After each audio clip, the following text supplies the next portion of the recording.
On social media, I saw a take that was so kind of counterintuitive to my thoughts on design that it has inspired me to do a video and post on the topic. So for today's critical thought, we're going to be talking about the problem of tunnel vision when it comes to studying, critiquing, and just consuming video games. And why you need to do more than just look at one thing if you want to understand design.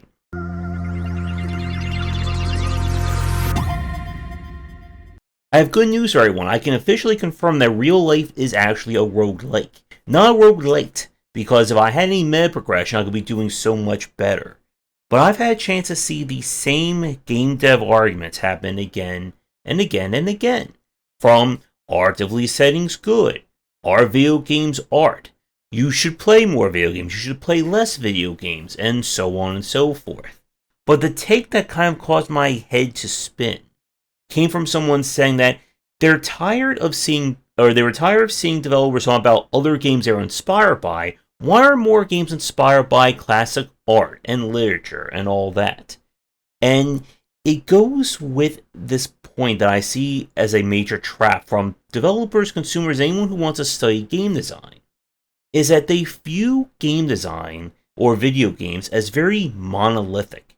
That if I study Call of Duty, then I don't need to play Stardew Valley, or Doki Doki Literature Club, or Hades, or Hollow Knight, or pick anything, because if you play one, that's all you need. And there is a very big problem when it comes to people who design games, and those who cover them when it comes to tunnel vision. That there is only one correct way of making a game. There's only one style of game that matters. And if your game doesn't fall into it, then it is considered the lesser or the other experience. And not everyone thinks like this, thankfully. And this is not about playing a game. Again, if you're someone who prefers one particular style, one particular genre, and that's all you play, more power to you. The problem is when you demand developers cater to that one specific style. And if someone makes a game that is not of that style, then you think it's up to you to harass or yell or complain to the person and make the game that you want in that particular style. And when we look at this, there are several kind of, major examples of this that I've seen over the past few years. We're going to be burning a lot of bridges in today's video, and the first one is going to be the rise of the wholesome movement. So a few years ago, a lot of developers and consumers got together and were talking about how much they hate games about aggression. That a lot of the early games just being about combat, fighting, murder, death, kill, and all that is bad and harmful. And we saw this kind of push to get more wholesome games. Games about being very low stakes, no combat, meant to be played by anyone and everyone. And on paper, that is really great. And it has led to a lot of very interesting and original games that, again, would defy the normal themes and misconceptions or conceptions of a video game. But then they took it a step further, and there are a lot of people who view wholesome games as being the best kind of game, and if your game has action or has violence, then it is considered simple and evil and wrong. And fortunately, not everyone thinks like this, but there are quite a few developers and fans of this that they have a very specific and very narrow view of wholesome. And there's a greater topic to be discussed when it comes to the ideas of not only toxic negativity, but toxic positivity as well, where it must all be happy and good and there can never be anything bad or wrong because it doesn't fit within this world. And there have been a few developers who have been attacked by people thinking that their game was supposed to be wholesome, despite the fact that they're talking about something that is dark or serious. And like I said a few minutes ago, there's no problem with wanting to play a game that doesn't have combat or violence or things like that.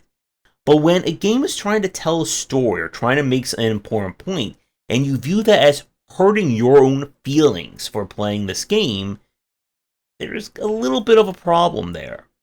And it's why I don't like to use the word wholesome when I talk about a lot of these games. I like to use the word cozy, because it feels like wholesome has been kind of adopted as this kind of squeaky clean, everything is perfect, G-rated experience And that if anything goes wrong, then it is vile and wicked.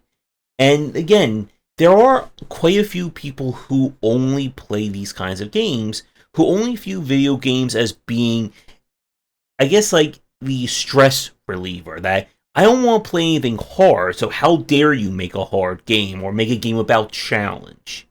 And there is definitely an issue when it comes to that point. So for the next point, this is when we talk about people who view game design as being evolutionary rather than just being an iterative process. That once we discovered something new, everything before that is now considered old and, it's no longer needs to be done. Like the whole video killed the radio star. So I gotta date myself with that. And the point that we see this the most comes when people talk about 2D games. As everyone knows, we have both 2D and 3D games. Maybe someday we'll have a 4D or a 6D. And a lot of developers have this mentality that 2D is a stepping stone. You're not supposed to make 2D games. You're supposed to kind of train yourself or use it as kind of like a portfolio, and then you go to make the real games. All those 3 dimensions with the camera and all the shiny graphics, and 2D is just for the simple-minded folks. Right now, a few of you may be getting like a sharp pain, maybe somewhere here or somewhere here, and that's perfectly normal. Now, if you're smelling toast and tasting green, please consult a doctor. And a lot of consumers feel this way as well. How many times have we seen on a Steam forum of a game that uses pixel art that people go, why are you designing such an ugly style? Why are you using such an old method for designing games? And as something that we've talked about plenty of times here, 2D is not considered simple. It's not considered old or broken. It is quite challenging to make a game that looks simple or streamlined. And we can look at just about any example of a 2D game. And there is this kind of reinvention of 2 dimensions in the 2010s. We have seen a phenomenal examples of 2D games doing everything from being story-driven, like The Last Door, Lone Survivor, action-heavy, like Stolen Sanctuary, Hollow Knight, you name it. There are more games than I can actually remember off the top of my head that have done phenomenal work using 2D. And maybe some of these games could work being in 3D, but a lot of them would not. They would also lose a lot of their style and aesthetics because of it. And it's high time that we stop treating 2D as just being a stepping stone to something better. 2D is fantastic and phenomenal. And a lot of people, again, this is kind of, again, like our main point for today's video, view games that they don't like as being lesser or not what a video game is. And as we've said time and time again, a video game can define many different avenues. Speaking of, to go the opposite end of the spectrum, the third point are people who view anything that doesn't involve combat and hardcore play as being lesser. Because there are a lot, and I mean a whole lot of tryhards when it comes to video games. Duh. As we can certainly point to examples from everything from the From Software games, roguelikes, roguelites, anything that has a challenge to it. And if a game doesn't have a challenge, then it's just for, grandmas or the elderly or something that your mother will play between, Farmville and Flappy Birds or Angry Birds. And it's time we get past that point. Video games are art, and art can include everything from a game that's emotionally driven about, dealing with the passing of a loved one, learning to love again, or it can be about doing skateboarding tricks off a wall while shooting zombies, all while techno music is playing. And while you may not like, walking sim style games, story driven style games, they are still as legitimate as everything else that we've talked about. And to that point, it is a lot harder to make a great visual novel game than just putting up a bunch of still images, having paragraphs of text, and thinking that your game is the next Picasso. And For a lot of people, they still view video games as just being very action-centric. But you can have a video game that can have a role or have an audience from all levels. Do you want to play this game at the super difficult where every fight is a the skin of your teeth challenge? Or do you want to just play this game for the story?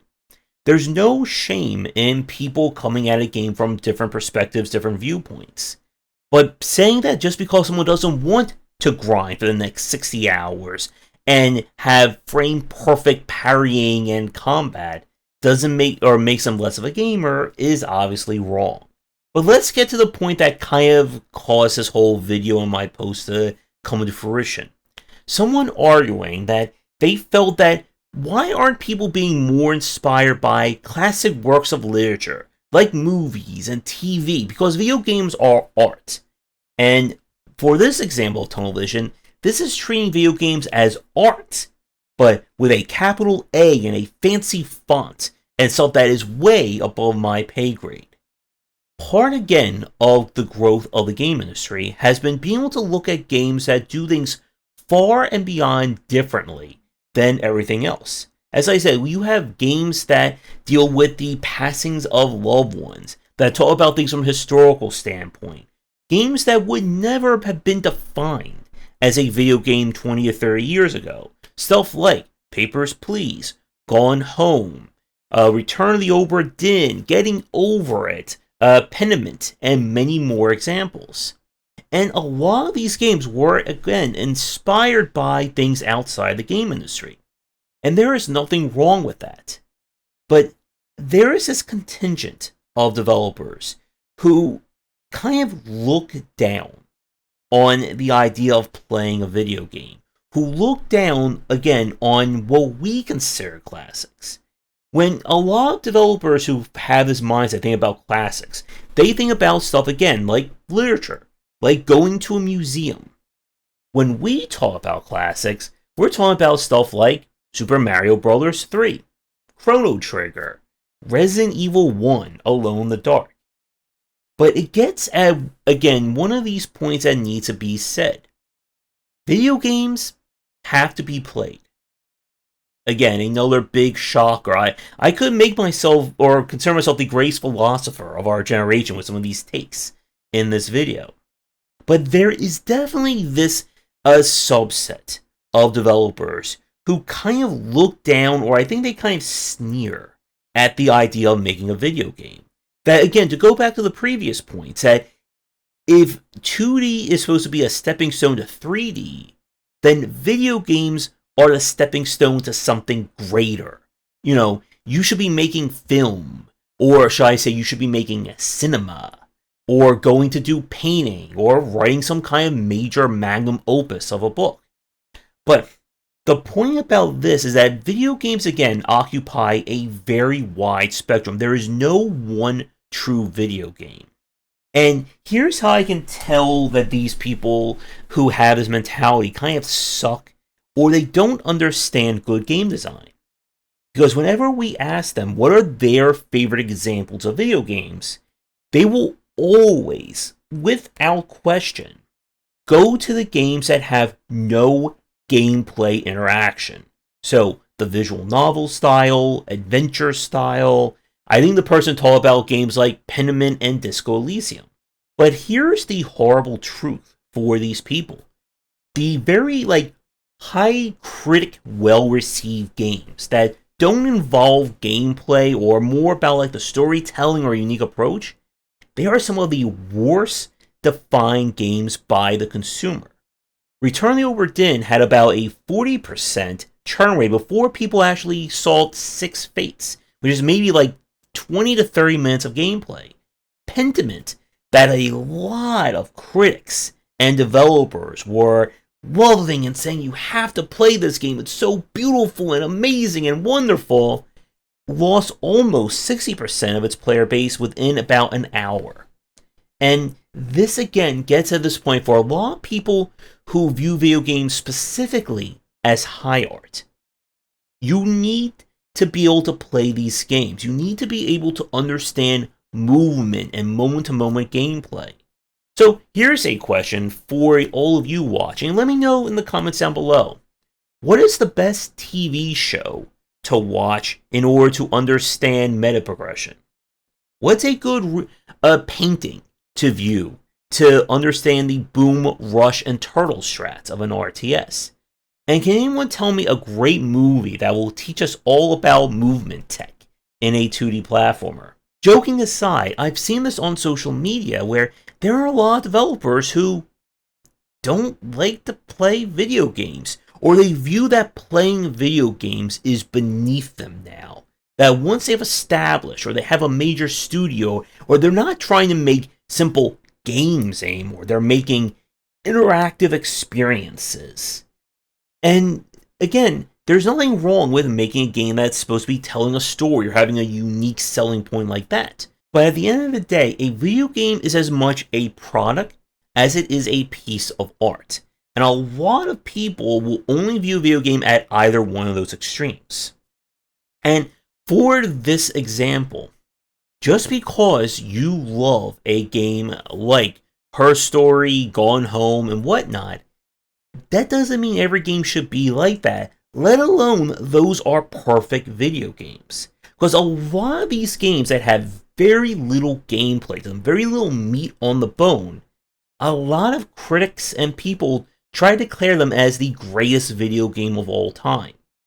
And like I said a few minutes ago, a video game can consist of a super emotionally driven experience that's going to make you, relive your childhood, or it's a game about you making headshots, and every time you get a headshot right, Ode to Joy plays, and there's like a little confetti firework out of the guy's head.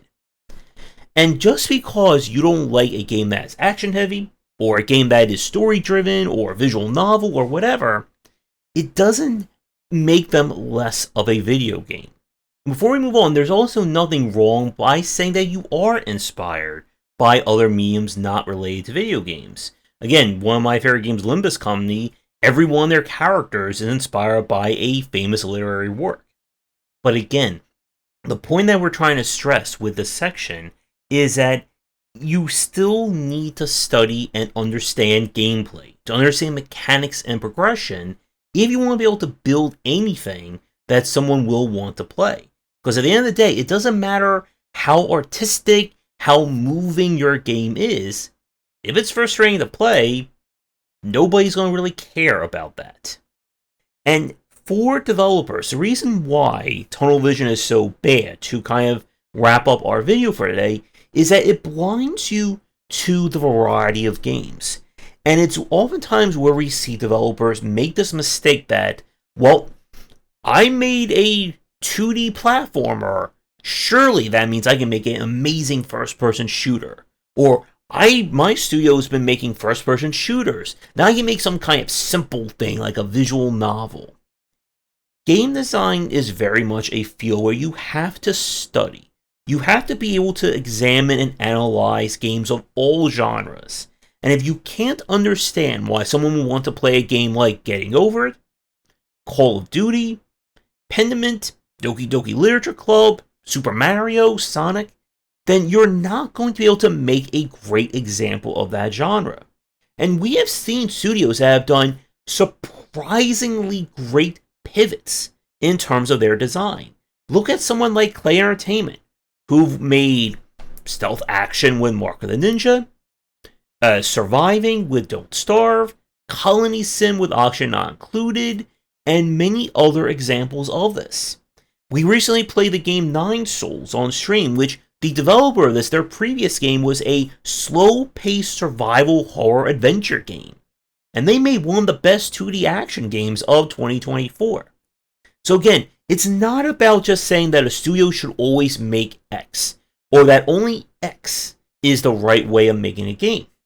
But it's about understanding what goes into these games, to not be just defined or restricted by what you consider to be the perfect video game, because there is no perfect video game. You may declare something like Power Wash Simulator to be the Citizen Kane of the game industry, just as you may think that, I don't know, Jet Set Radio is our Casablanca. But just because you really, really like something doesn't make it the best example or the only example of what a video game should be. And time after time, and this is something that I've kind of learned from all the deep dive games or deep dive books I've written, is that some of the most best and expressive examples of games have come from studios who just basically said, well, I like this part of a game, but I don't like this, so let me make something different and new and original. And again, this is how we see these amazing games that come out of nowhere to surprise people and, again, further muddy the waters as to what a video game should be.